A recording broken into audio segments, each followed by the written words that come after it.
Olá pessoal, nesta primeira aula de cinemática dos fluidos vamos introduzir o conceito de referenciais lagrangiano e euleriano, né? São conceitos fundamentais para o que vem aí daqui para frente em termos de métodos de análise, né? De problemas de mecânica de fluidos e transferência de calor. Vamos a analisar a aceleração, que na verdade é a variação temporal da velocidade em um referencial euleriano. E vamos depois generalizar esse conceito e discutir esse conceito de derivada substantiva, né? De fato, a aceleração é a derivada substantiva da velocidade, né? A aceleração calculada em um referencial euleriano é a derivada substantiva da velocidade. Então, nós vamos discutir um pouco esse conceito de derivada substantiva e o objetivo fundamental desta aula é entender a relação entre essas variações temporais em um referencial lagrangiano e um referencial euleriano. Então, muito bem, primeira coisa, como que surge esse conceito de referencial euleriano? Primeiramente, temos que deixar claro que o referencial lagrangiano é um referencial, é aquele referencial que vocês já conhecem, que são estudados todos os problemas de movimento de um veículo, movimento, aqueles problemas de física, né, básica, o movimento das bolas, as bolas de sinuca, problemas de encontro, etc., são sempre analisados em um referencial lagrangiano. Isto é, eu defino um corpo, defino uma porção de matéria, essa porção de matéria é constante, ou seja, não entra nem sai massa nessa porção de matéria. E aí eu vou chamar essa porção de matéria, onde uma porção de matéria fechada, que não tem entrada nem saída de massa, vou chamar de sistema, ok? Chamar de sistema. Então, com isso que nós temos, que essa porção de massa, ela pode se deslocar no espaço por exemplo, se essa porção de massa for conformada por uma série de partículas, né, o que a gente vai chamar a velocidade do sistema, ou seja, a velocidade desse sistema vai ser dada pela velocidade média, por isso eu coloco esse símbolo aqui, a velocidade média de todas essas partículas que compõem esse sistema. Por quê? Porque basicamente se eu pego um volume de fluido, esse volume de fluido ele pode se deformar, então eu não... E aí é justamente onde tem a principal dificuldade de análise. Como esse volume de fluido está se deformando, não todas as partículas vão seguir a mesma velocidade. Algumas vão para um lado, outras vão para o outro. Quando eu falo a velocidade daquela porção de matéria, vai ser a velocidade média daquelas partículas fluídas que compõem aquela porção de matéria. Mas é justamente esse o problema que traz a análise da mecânica de fluidos, que são meios deformáveis, a partir de um referencial lagrangiano. Como o meu fluido vai se deformar? Seria muito difícil, porque se eu defino uma porção de matéria, por exemplo, esse ar que está aqui, né, no espaço, eu defino uma porção de matéria e vou analisar essa porção de matéria, como esse fluido vai se deformar? As partículas fluidas que compõem essa porção de matéria em um determinado tempo, se elas estão se movimentando, elas vão para lugares diferentes e eu perco o referencial, eu não consigo mais analisar, né? Se tornaria muito difícil a análise do movimento dessa porção de matéria em um referencial lagrangiano. E, em função disso, surge justamente a ideia do referencial euleriano, que a principal diferença entre o referencial lagrangiano e o euleriano é que enquanto no referencial lagrangiano estou acompanhando, né? Imagina que eu tenho uma trajetória de uma determinada parcela, enquanto estou acompanhando a trajetória dessa parcela ao longo do tempo, né? Ao longo do tempo, ou seja, eu vou acompanhando em um tempo T1, T2, etc. E vou acompanhando como que vai variando, por exemplo, a velocidade ou a temperatura, qualquer parâmetro de análise, eu vou acompanhar como variam as propriedades, velocidade, temperatura, pressão, todas as propriedades que nós já abordamos, né? Nessa parte da disciplina, como essas propriedades variam para aquela porção de massa ao longo do tempo. Já em um referencial euleriano, ao invés de eu acompanhar a minha, por, a minha porção de matéria ao longo da minha trajetória, eu vou dizer, não, eu vou me afixar em um determinado volume, que eu vou chamar de, pode ser um ponto, pode ser um volume de controle, eu vou discutir em breve isso, mas vou me posicionar em um determinado espaço e dizer, olha, eu não estou mais olhando para a minha partícula como ela varia no tempo. Eu estou me fixando nessa minha porção de espaço, que eu vou chamar de volume de controle, e vou ver como que variam as propriedades do fluido que está naquele volume de controle, naquela minha região. Ou seja, em resumo, não estou mais olhando para uma porção de matéria, e sim para uma região do espaço. E vou ver a matéria passando através da região do espaço. E eu quis mais ou menos ilustrar isso, né, com este meu volume de controle aqui, onde eu tenho um volume de controle aqui, coloquei em vermelho, né, e eu estou olhando para esse volume de controle e vendo o fluido passar através desse volume de controle. Então, essa é a principal característica. E com isso, o que eu faço? Eu me independizo desse problema de que o fluido é meio contínuo e ele se deforma e uma parte vai para um lado e uma parte vai para o outro. Por quê? Porque eu não preciso mais acompanhar. Se eu defino uma porção de matéria e eu digo, não, eu tenho que acompanhar aquela porção de matéria, se essa porção de matéria começa a se deformar, eu vou ter que ficar os meus limites de análise vão ser também deformáveis, porque eu vou ter que acompanhar essas partículas conforme essa porção de matéria vai se deformando. Já com um referencial euleriano, eu defino, não, eu quero olhar para essa região. Não importa se o fluido está indo, entrando, saindo, eu estou olhando para uma determinada região. É claro que isso não é grátis. Eu vou ter as equações que descrevem o movimento, nós vamos ver que essas equações podem ser tanto na forma integral como na forma diferencial, como forma nós já comentamos. As equações que descrevem esse movimento se tornam mais complexas, mas em compensação é muito mais simples de definir a minha região de análise. E, obviamente, a forma mais aceita e mais utilizada na mecânica de fluidos é a partir de um referencial euleriano.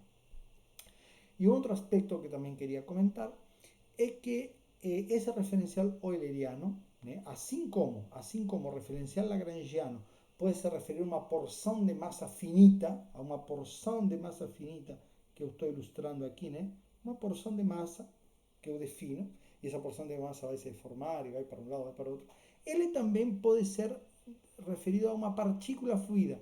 Uma partícula fluida é um conceito um tanto abstrato, mas seria aquela porção mínima de massa que pode ser considerado meio contínuo e é, a princípio, do ponto de vista matemático, daquela ideia da hipótese contínua, era uma porção infinitesimal de massa e eu vou acompanhar então a trajetória e a variação das propriedades daquela porção infinitesimal de massa. Mas isso é apenas conceitual e tem um equivalente no referencial euleriano que eu posso olhar para um volume de controle finito,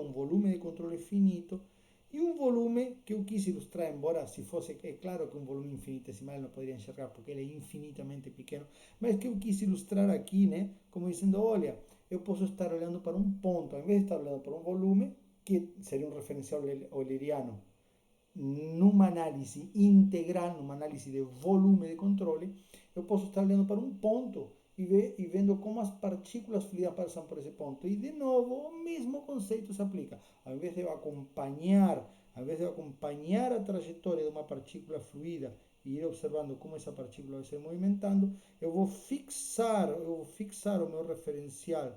Eu vou fixar o meu referencial num ponto do espaço, mesmo que seja uma região de espaço infinitesimalmente pequena, e vou ver como que as partículas fluidas passam por esse volume de controle e como variam. E aí que vem o conceito, já vou introduzir o conceito de derivada substantiva, que nada mais é que vai me calcular como variam as propriedades daquelas partículas fluidas, daquele fluido, no momento que está passando por aquele ponto.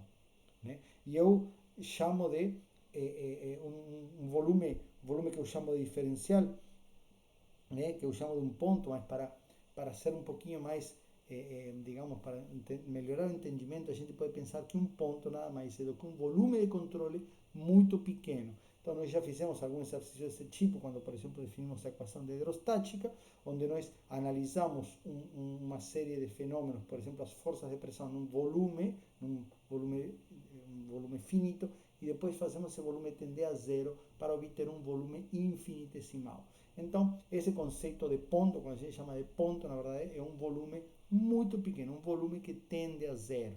Tá?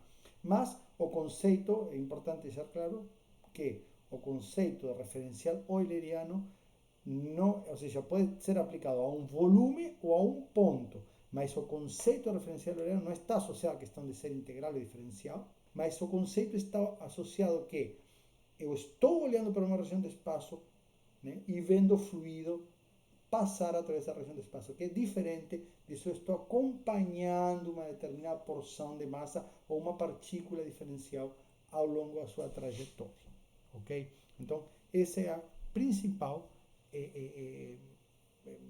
definição e comparação entre o referencial lagrangiano e euleriano, e é fundamental que fique muito claro esse conceito, porque a partir de agora todas as nossas análises vão ser um referencial euleriano, e é importante então entender essa ideia.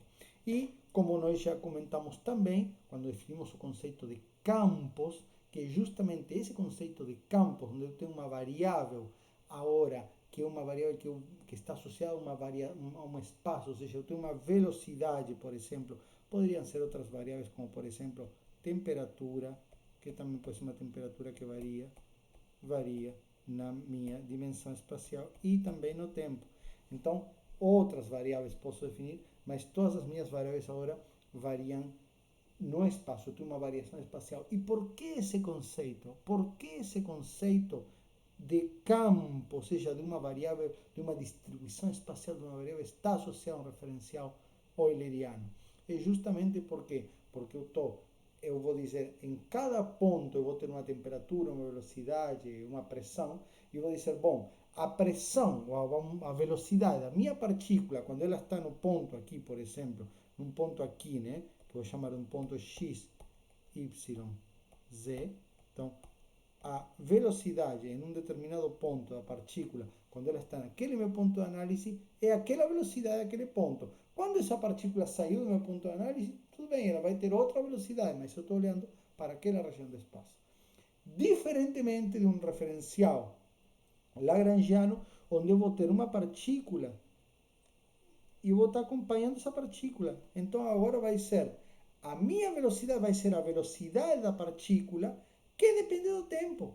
Por quê? Porque eu vou estar olhando uma partícula e dizer, olha, não, não, eu não estou preocupado onde essa partícula está. Claro que também a posição da partícula também vai ser um conceito também que eu posso definir. Posso ter a posição da partícula dependendo do tempo, a velocidade da partícula dependendo do tempo, a temperatura da partícula dependendo do tempo, por aí vai. Ou seja, estou associando a uma partícula. Então, como eu estou agora definindo uma velocidade, uma temperatura, uma variável qualquer para uma partícula, eu vou ver como varia essa variável ao longo do tempo, ao longo da trajetória da minha partícula.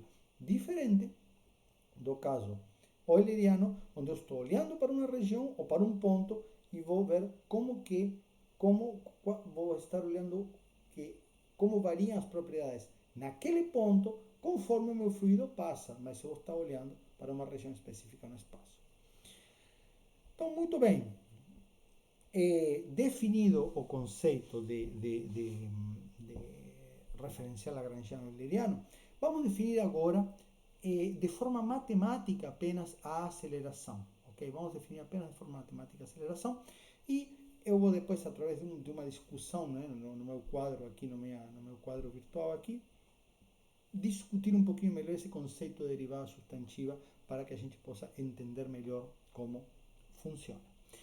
Então, a aceleração basicamente é assim, para a segunda lei de Newton, claro, ¿por que nós precisamos calcular a aceleração? Porque nós vamos precisar calcular a segunda lei de Newton, para calcular a aceleração, para calcular a partir da massa e a aceleração, vamos definir as forças, né? Vamos relacionar a aceleração com as forças que estão atuando em uma determinada partícula fluida, Só que agora, de novo, não vamos estar preocupados com as forças em uma partícula fluida, e sim com as forças que estão sendo exercidas em uma porção de fluido, uma partícula fluida, no momento que ela passa pelo meu volume de controle. Então, essa aceleração, a gente vai calcular ela num referencial euleriano, então isso é importante entender, que vamos calcular essa, ou seja, a novidade agora é calcular essa aceleração referencial euleriano. E aí nós temos que, aqui temos uma definição que a gente já, para começar a discussão, que diz o seguinte, olha, se uma partícula fluida muda sua velocidade entre um ponto e outro, ou seja, imaginemos que nós estamos em um determinado ponto do espaço com uma determinada velocidade e essa partícula se desloca para outro ponto, no momento que ela se desloca de um ponto para outro, ela evidentemente se acelerou. Mas nós queremos referenciar essa aceleração não mais associando a aceleração à partícula e acompanhando essa partícula ao longo da trajetória, mas nós queremos calcular qual é a aceleração naquele instante que a partícula está passando pelo meu ponto. Então, se naquele ponto eu tenho uma variação espacial da velocidade, eu tenho uma partícula que se desloca ao longo daquele, que se está se deslocando ao longo do espaço, logo eu vou ter uma aceleração associada a essa partícula, é o que nós vamos querer calcular. Tem a questão da aceleração local, que eu vou comentar, que, ou seja, não necessariamente para ter aceleração, e isso é um conceito fundamental associado ao referencial euleriano, que para ter aceleração não necessariamente a velocidade em um ponto precisa estar variando no tempo. Isso não quer dizer que a velocidade da partícula que está se deslocando de um ponto para outro não está variando no tempo, mas por aceleração local nós estamos definindo que vai ser como que a velocidade está variando em um determinado ponto, não de um ponto, não espacialmente, mas está variando em um determinado ponto. E o que nós vamos ver, na verdade, é que a aceleração total experimentada por uma partícula fluida, ou experimentada em um meio fluido, vai ser a soma das duas componentes. Uma componente dada devido à variação espacial da velocidade e uma componente devido à variação temporal da velocidade. Então, como comentei, pode haver aceleração local e espacial em um determinado fluido, quando estamos trabalhando em um referencial euleriano. E, bom, e estes campos, como nós já vimos, nós vamos ter um campo de velocidades que vai depender do espaço, ou seja, agora no referencial euleriano vou ter um campo de velocidades que varia espacialmente, e eu, por uma questão para a gente compreender melhor e para a gente poder trabalhar melhor essa aceleração, que na verdade a aceleração vai ser uma variável vetorial, eu vou definir, digamos, separar essa aceleração a velocidade nas suas componentes. E a partir dessas componentes da velocidade nos três eixos coordenados, eu vou calcular as acelerações também em cada um dos eixos coordenados. Então, muito bem, imaginemos agora, e esse é o conceito fundamental por trás da aceleração em um referencial euleriano, que me diz o seguinte: imagine que eu quero calcular qual é a aceleração que está sendo experimentada por uma determinada partícula fluida, qual é a aceleração que está sendo experimentada por uma determinada partícula fluida, quando ela está passando em um determinado ponto. Então vamos imaginar que ela está em uma posição inicial, em um determinado, ou seja, quando eu falo R, estou me referindo à posição da partícula. Apenas vou colocar aqui que é R, pessoal. R nada mais é do que o vetor posição, que a gente vai expressar apenas como sendo as coordenadas, né? Como se eu quero expressar na forma vetorial, eu vou colocar na forma canônica, eu vou colocar dessa forma. Posso também colocar apenas na forma de componentes, que seria o vetor x, y, um vetor composto pelas coordenadas. Então nós temos uma posição, uma partícula que está num instante inicial, num tempo t, numa posição x, y, que é a minha posição inicial, e ela se desloca para outra posição. Porém, nessa outra posição, como a velocidade, e aqui vou fazer uma análise, né? Estou fazendo uma análise em um plano, mas pode ser, de um modo geral, pode ser um deslocamento tridimensional, né? Por uma questão de desenho, estou fazendo no plano. Como a velocidade varia espacialmente, no momento que eu tenho uma partícula que está em uma determinada posição e se desloca para outra, eu vou ter aqui uma velocidade nessa posição, eu vou ter uma velocidade que eu vou chamar de V1, um vetor de velocidade. E quando ela foi para outra posição, vou ter uma outra velocidade que eu vou chamar de V2. Se uma partícula passou de uma velocidade para outra em um determinado tempo, ela sofreu uma aceleração. Ou seja, basicamente eu posso dizer que a minha aceleração média, né, a minha aceleração média, vai ser igual a quê? A velocidade 2, velocidade final, menos velocidade inicial, dividido por ΔT. Essa seria, claro, né? Para limite, ou seja, se eu quero aceleração instantânea, seria o limite para o ΔT tendendo a zero. Então, essa é a minha definição de aceleração. Porém, a questão é que como não estou mais acompanhando aquela partícula, eu quero saber assim, quanto vale a velocidade da minha partícula quando está nessa posição, quanto vale a velocidade da minha partícula quando está na posição anterior. Eu não estou mais acompanhando a minha partícula em referência a Lagrangiano. Então agora eu quero saber como está variando a velocidade, qual é a variação instantânea da minha partícula fluida no momento que ela está passando no meu ponto. Eu posso dizer aonde está, vou definir um ponto, por exemplo, aqui no meio. Um ponto que está no meio das minhas duas posições e depois, claro, quando fizer tender a zero, ou seja, quando ΔT tender a zero, a partícula vai tender, né? Ou seja, eu vou pegar a aceleração instantânea naquele ponto. Ela vai ter uma variação conforme ela se desloca no espaço. E aí, como que eu posso calcular um diferencial de velocidades? Aqui posso pensar, por exemplo, pela regra da cadeia, né? Se a velocidade é função de x, y, z e também função do tempo, do modo geral, eu vou fazer pela regra da cadeia, eu vou derivar. A derivada da velocidade em relação ao tempo vai ser a derivada da velocidade em relação a x multiplicado pela derivada de x em relação ao tempo. Qual o x? Que significa esse x? É a posição da minha partícula, por isso eu chamei xp. É a posição da minha partícula. Então, eu vou depois discutir um pouco mais, agora eu estou fazendo apenas uma dedução matemática, mas como a questão aqui importante é como eu tenho um campo de velocidades que varia no espaço, conforme estou me deslocando dentro desse campo de velocidades, essa partícula vai experimentar uma aceleração. Por quê? Porque ela está sentindo que a velocidade dela varia. Mas temos que lembrar que não estou mais olhando para a partícula, eu quero olhar para um ponto e vendo como que essa partícula que está passando por aquele ponto está se acelerando. Então vou fazer pela regra da cadeia e vou fazer para a variação em y, em x, em y, em z.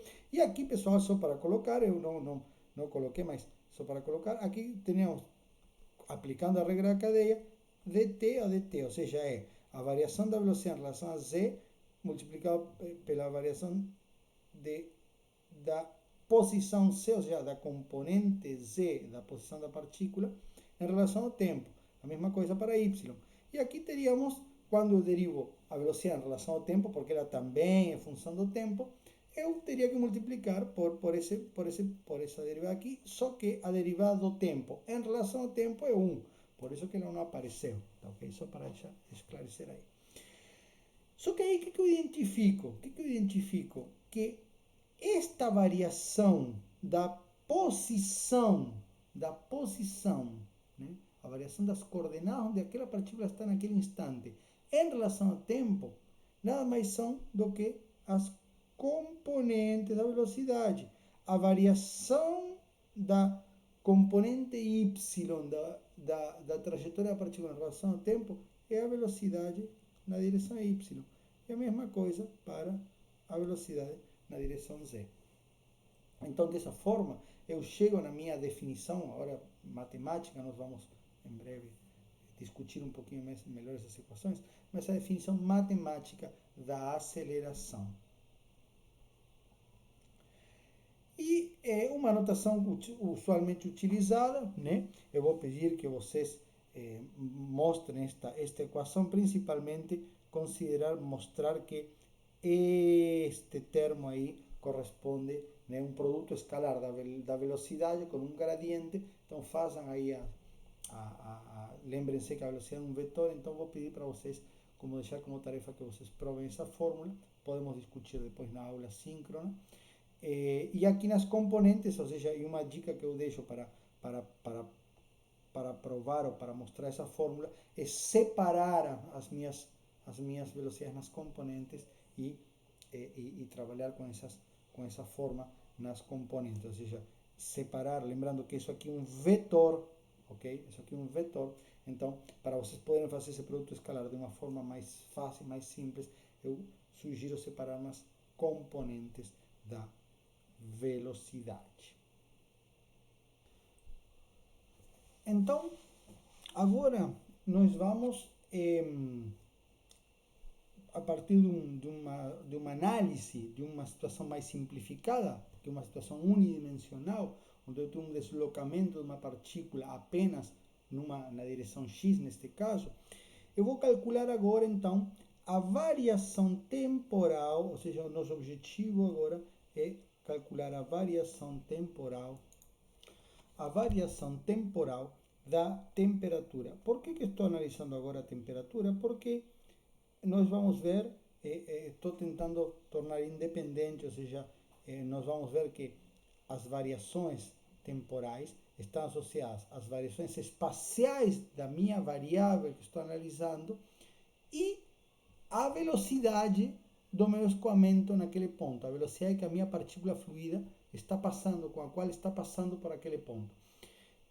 Quando a gente analisa a aceleração, como estou analisando a variação espacial da velocidade e está associada à própria velocidade, às vezes é um pouco mais complexo de entender. Então, é mais simples de entender com uma outra variável, que pode ser pressão, temperatura, qualquer outra variável de escoamento, nós escolhemos a temperatura. Então, nós vamos imaginar que nós temos uma temperatura agora, temos uma temperatura que está, ela varia com x. E eu trazer duas isotermas em dois pontos muito próximos, separados por um ΔX, nós vamos ver que depois a gente vai fazer esse ΔX tender a zero. Então imagina que nós estamos analisando um ponto x aqui, um ponto x qualquer, né? Então esse aqui seria x mais ΔX.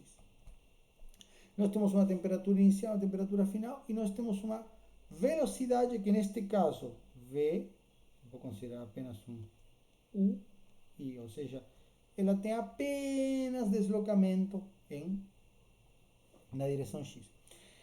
Então, vejam bem, se eu quero calcular, né, qual seria o conceito aqui? Imaginem que eu vou pegar essa minha partícula fluida aqui e vou amarrar nessa partícula um sensor de temperatura,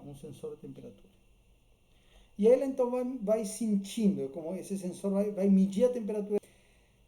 E aí vejam bem o conceito, que é muito simples, né? É só uma questão intuitiva. Imagina que eu tenho essas duas temperaturas fixadas. Por quê?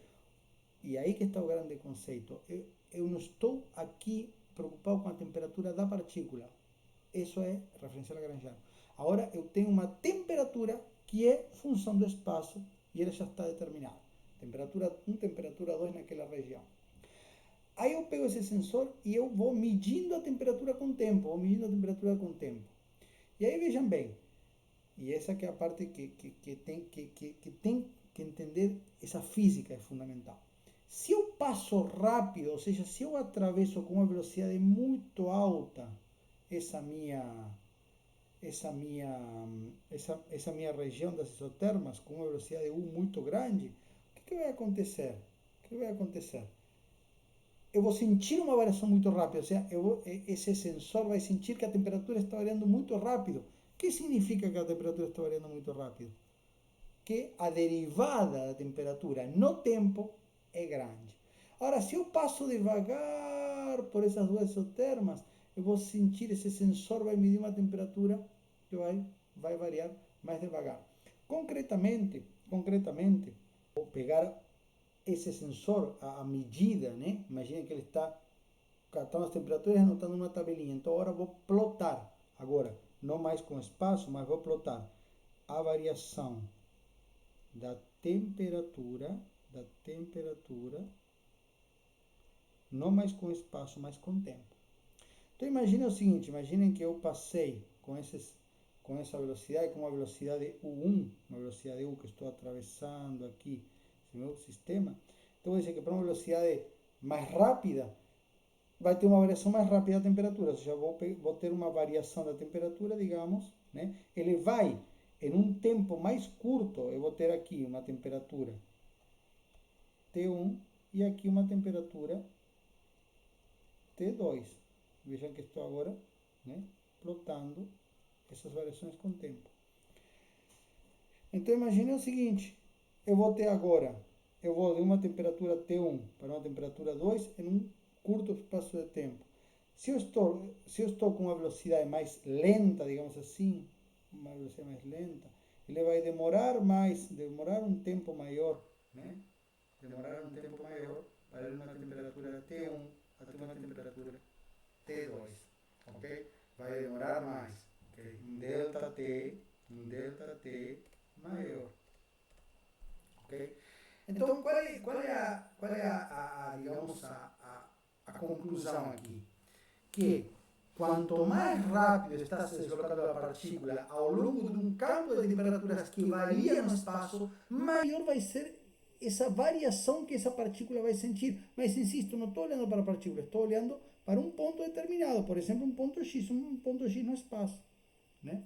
E aí que eu posso dizer, olha, se eu digo aqui que isso aqui, vamos pensar numa situação, né, um valor, uma situação onde eu calculo uma aproximação, ou seja, vou dizer, olha, isso aqui vai ser uma T2 menos T1, ou seja, a temperatura final menos inicial, dividido por delta T, eu vou dizer que isso aqui é uma aproximação, porque eu estou calculando uma derivada como se fosse um delta T sobre um delta de temperatura sobre um delta tempo, ou seja, sem fazer o tempo tender a zero, né? Depois eu vou fazer o tempo tender a zero, mas por enquanto estou aproximando, né? O que eu vou ter? Como eu vou calcular esse delta T aí? A minha, o, o tempo que a partícula demora para atravessar essa minha região, para ir de uma temperatura T1 a T2, vai depender da velocidade. Então, esse delta T nada mais vai ser do que delta X sobre U.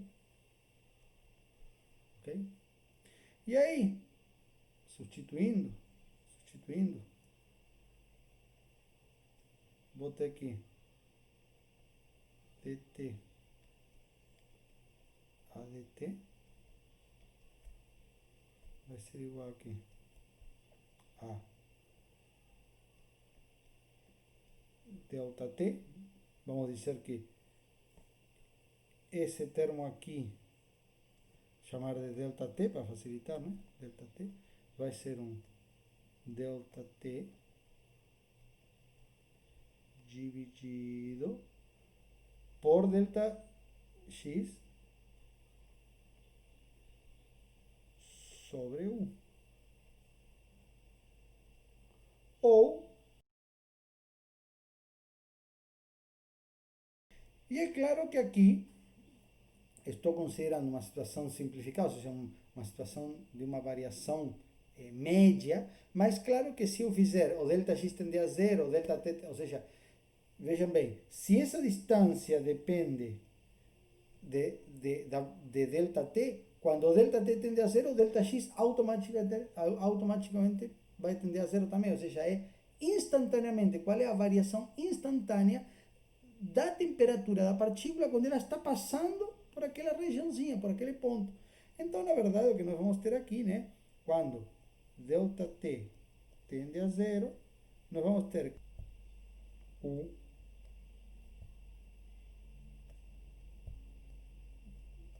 de t a de x. ok?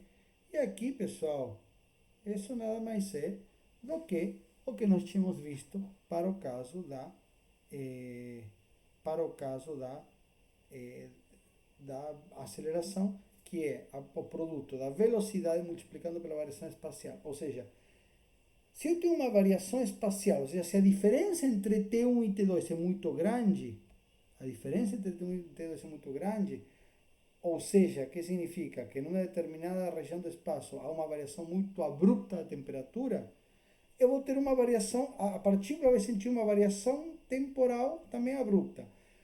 Agora, se eu mantenho a variação de temperatura no espaço, notem que essa derivada da temperatura em relação ao espaço está associada à variação espacial. Então, se eu mantenho uma variação espacial, mas tem uma velocidade muito grande, ela também vai ter uma derivada, também, ela vai sentir uma variação também no tempo, também mais abrupta.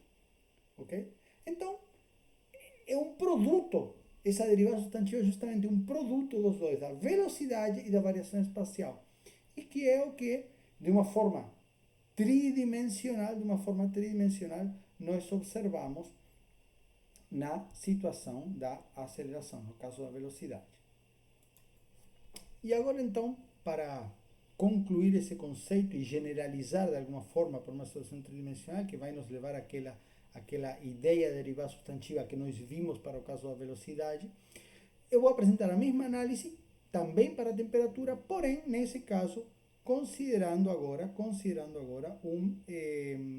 uma situação bidimensional, onde tem uma velocidade, ou seja, uma partícula que está em uma posição R em um tempo t, e ela vai em uma posição R em um tempo t mais delta t, onde dessa posição R para essa posição R1 para essa posição R em t mais delta t, a temperatura aumenta, ou seja, há uma variação espacial da temperatura. Então, se essa partícula está se deslocando ao longo desse campo de temperaturas que é variável, ela vai sentir uma variação de temperatura, vai estar sentindo uma variação de temperatura, uma variação no tempo, ok? E é claro que não vou estar mais olhando a partícula, o que eu vou olhar é uma região no espaço, já quando essas duas isotermas, quando esse deslocamento da partícula, da posição R1 para a posição R2, quando eu fizer o meu ΔT tender a zero, esse deslocamento vai ser um deslocamento infinitesimal. Então, o que eu vou querer calcular é quanto vale em uma posição XY agora, seria uma posição R, né? Agora que vai ser uma posição XY, quanto vale naquela posição a variação temporal da temperatura. E a análise é a mesma, né? Agora vai ser um produto de uma velocidade multiplicado por uma variação espacial da temperatura. No entanto, o conceito que eu queria trazer aqui é relacionado à questão da projeção do vetor velocidade no vetor gradiente de temperatura. Por quê? Porque vejam bem, pessoal, e essa análise é muito clara aqui. Se vocês têm, por exemplo, uma partícula, né? Aqui vou dar um outro exemplo, uma partícula cuja velocidade é tangencial, vamos supor uma situação hipotética, né? Vamos chamar uma velinha aqui, que é tangencial a um isoterma. O que acontece se uma partícula está se deslocando em um isoterma? Tá, num tempo T1 vai estar a temperatura 1, num tempo T2 vai estar a mesma temperatura. Se ela está andando ao longo de um isoterma, ou seja, em forma paralela a um isoterma, ela não vai sentir nenhuma variação da temperatura. Ou seja, a variação da temperatura no tempo vai ser zero. Então isso me leva à lógica de quê? De que se ela está atravessando então as isotermas na forma perpendicular, o que significa atravessar as isotermas de forma perpendicular? Significa que para o mesmo módulo da velocidade, ou seja, a mesma velocidade de deslocamento, ela vai ir da temperatura T1 à temperatura T2 na forma mais rápida. Ok? Se eu ando na forma perpendicular às isotermas, é digamos assim, vamos chamar de o mínimo delta T. Mínimo delta T para um determinado módulo da velocidade. Já dado uma velocidade, imaginem que o módulo da velocidade não varia. Então, o mínimo delta T de T1 para T2 vai ser quando ela anda perpendicular. Quando anda em forma paralela, significa que ela pode andar todo o tempo que ela quiser, que ela não vai sentir variação de temperatura. E o caso geral é um caso que é o que justamente estamos discutindo, um caso intermediário, onde, por exemplo, eu tenho esta velocidade, ok? Então agora eu coloquei justamente esse conceito de gradiente de temperatura, por quê? Porque o gradiente de temperatura vai ser perpendicular às minhas isotermas, ou seja, ela vai andar em forma perpendicular às isotermas. E se eu tiver a velocidade, como eu comentei, se a velocidade for paralela, ou seja, ela ir de uma isoterma a outra em forma perpendicular, ou seja, se a velocidade for paralela ao gradiente de temperatura, que é perpendicular às isotermas, ela vai andar na distância, no menor tempo possível, vai se deslocar de uma temperatura para outra, ou seja, vai sentir a maior variação possível de temperatura no tempo. E por outro lado, se ele andar paralela isoterma vai ser zero. Então, nessa situação intermediária, como que eu vou calcular essa variação? Vai ser justamente dizer, olha, o meu ΔT agora, o meu ΔT, vai ser, nesse caso, né, o meu ΔT, para a partícula ir dessa posição a essa outra posição, vai ser o quê? Vai ser um ΔT calculado a partir da velocidade dessa V projetada, ou seja, eu vou chamar isso aqui de V perpendicular, né? Que vai ser a velocidade projetada. Lembrem-se que a projeção de um vetor no outro é o produto escalar. Então, essa V perpendicular, e eu vou dizer que o meu ΔT para ir de T1 para T2, ou seja, o tempo que a minha partícula demora de ir da temperatura 1 para a temperatura 2, vai ser igual a minha, digamos, minha distância, né, entre as duas isotermas, minha distância entre as duas isotermas, dividida por essa V perpendicular. Ou seja, em vez de ter um ΔX sobre U, como era no caso anterior, é uma distância D, essa distância D perpendicular, dividida pela velocidade perpendicular. E é justamente por isso que, ao invés de calcular agora a velocidade como sendo o módulo da velocidade, eu vou ter que pegar o que seria a projeção, ou seja, a componente da velocidade que é perpendicular, que seria este conceito aqui. E é claro que nós vemos que, se eu tenho a situação onde a velocidade é paralela às isotermas, essa V', né? Vamos dizer assim, V', vetor escalar gradiente de temperatura, quanto vale, pessoal? Zero.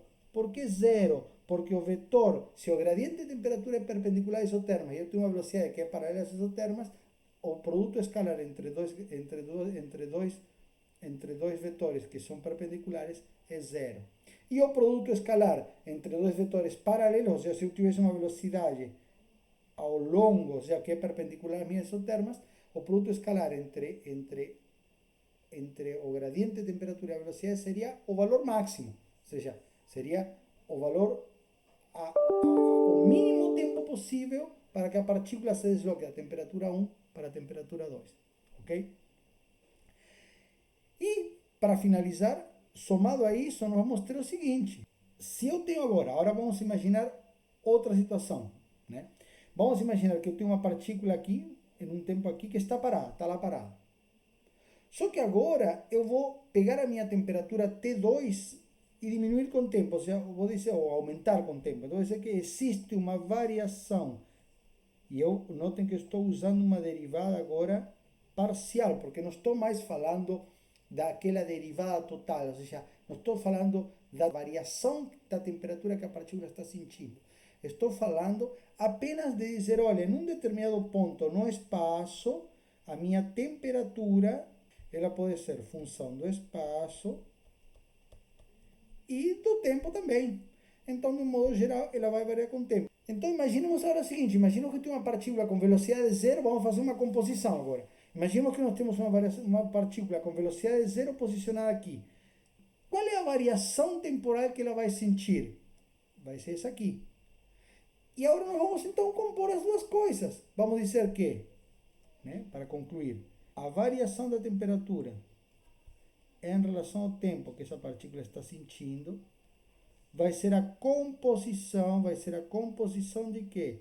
da variação local da temperatura em relação ao tempo, que é aquela variação que se estou parado num ponto, não estou deslocando, estou parado num ponto sentindo lá, está ficando frio, está ficando quente, mas num ponto.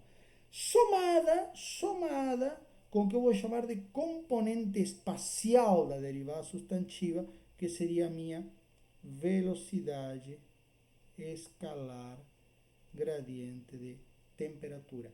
E isso aqui é a minha definição de derivada substantiva, ok?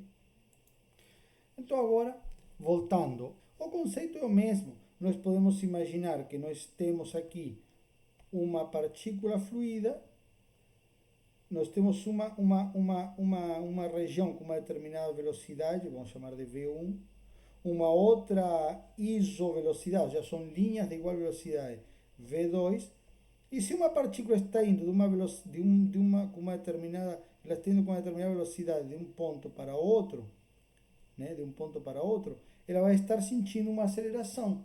E aí então nós, digamos, trazemos esse conceito, né, que a gente ilustrou para a temperatura, trazemos da mesma forma para a velocidade, onde acaba sendo a mesma ideia. Ou seja, se eu considerar, por exemplo, uma situação unidimensional, a mesma situação unidimensional que nós mostramos para o caso da temperatura, onde nós tínhamos uma U1 e uma U2 e uma partícula se deslocando, em definitiva, nós vamos ter o quê?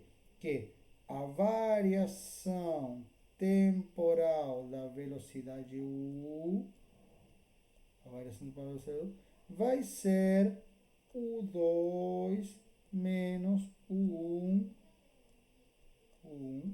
sobre um delta x e sobre um U. E aí que o agora teria que ser uma velocidade média. Por quê? Porque não vai ser nem essa velocidade nem essa velocidade, vai ser alguma velocidade intermediária entre esses dois pontos. Ah, mas como que funciona isso? É muito simples, pessoal, porque quando a gente fizer tender a zero, nós imaginamos que temos um ponto aqui intermediário com a velocidade U. Então, eu estou dizendo, nesse ponto aqui intermediário, x, qual é a variação que está sendo experimentada, a variação de velocidade que está sendo experimentada pela partícula quando ela está passando por aquele ponto. E notem que isso aqui, essa forma de calcular a aceleração, ou de calcular a variação temporal da temperatura ou de qualquer variável, não depende mais agora de uma partícula. Não estou olhando mais para uma partícula. Isso aqui é uma aceleração espacial. Assim como a velocidade, ela vai depender, assim como a velocidade, ela vai depender do espaço. E eu vou ter uma velocidade que depende de x, y, z o tempo, uma aceleração que depende de x, y, z o tempo, e por aí vai. Ou seja, agora estou num referencial euleriano onde posso calcular as variações temporais das minhas variáveis como função das variações espaciais e das velocidades locais. Ok? Então, com isso, nós concluímos essa introdução ao referencial euleriano e lagrangiano, ou seja, essa introdução ao referencial euleriano e distinguindo esse referencial do referencial lagrangiano, que é o que vocês já conheciam, e o conceito de como variam as minhas variáveis de escoamento, velocidade, temperatura, etc., pressão, etc., como variam temporalmente essas minhas variáveis no referencial euleriano. Okay? Muito obrigado por assistir.